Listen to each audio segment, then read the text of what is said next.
All right, so did you know this is a really cool segment? Millions of migrating songbirds from Central and South America make a brief stop in Cleveland. They are so smart. They come here every spring. They came here for March Madness this year. They did. Mm-hmm. In today's Metro Parks Monday, we can show you how some of your feathered friends can be a part of your experience in Cleveland. Jen Brumfield, Natural Resources Coordinator with Cleveland Metro Parks, is here with more.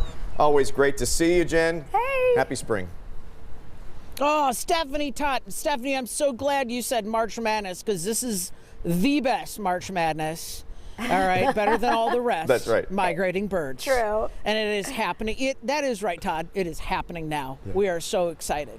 Oh, this is super cool. So we're talking about birds that make it's pretty brief of a stop here. And what I love is they're nocturnal, so they like show up in the middle of the night and we could just wake up to these beautiful songs of these little birds that are here. Yeah, it's truly stunning. So what happens while everybody is sleeping is migrant birds lift up, all right, just after the sun sets, and they are going to navigate using stars, using river systems. They are flying overhead at night when everybody's knocked out cold, and they arrive here just before dawn, and they then will make another migration to the north either the next day or a couple days after that. It is truly stunning. Sometimes flying like 300 to 400 miles each night. Others are migrating even further than that. So the lakefront right here is an incredible place to witness migration. Lakefront habitat, like here at Edgewater, here behind me, Wendy Park, Huntington Reservation, Wildwood, Euclid Beach.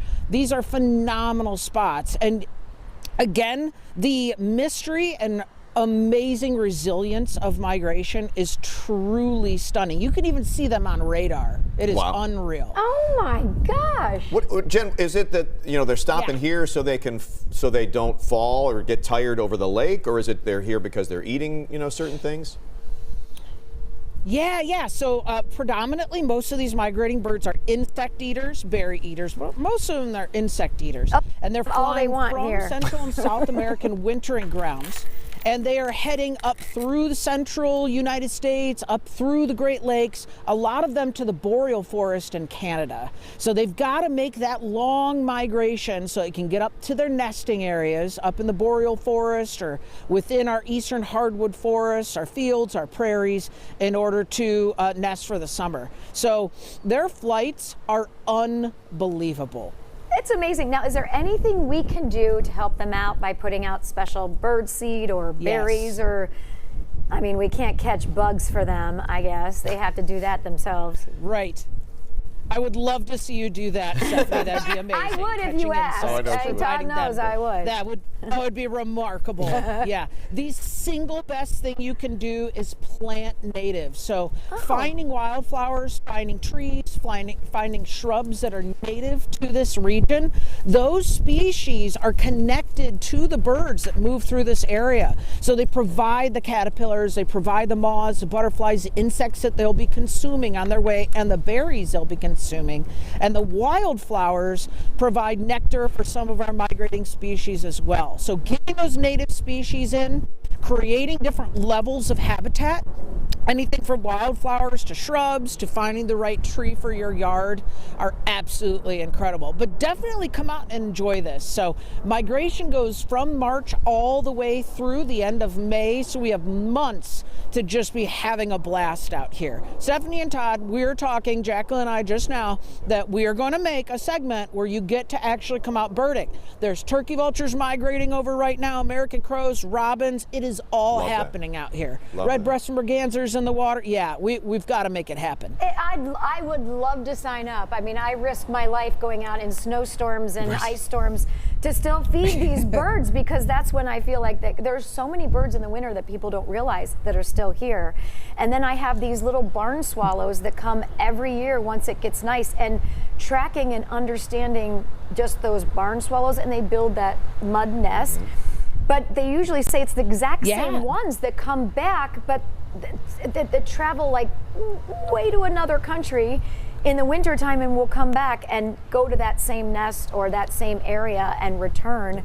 and then all the whole family members, well, 6 of them will build a nest. I mean, it's so educational and fascinating.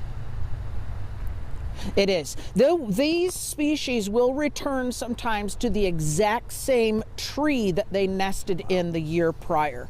So the mystery of their navigational skills is absolutely stunning. The genetic material that they have stored in their brains so that they can, navigate, remember, that memory is just mind-blowing. I mean, it is a remarkable thing. Scarlet tanagers that'll be coming in, rose-breasted grosbeaks, will return to that same forest system that they nested in, and sometimes nest in the same exact tree that they did prior after spending the winter in Peru.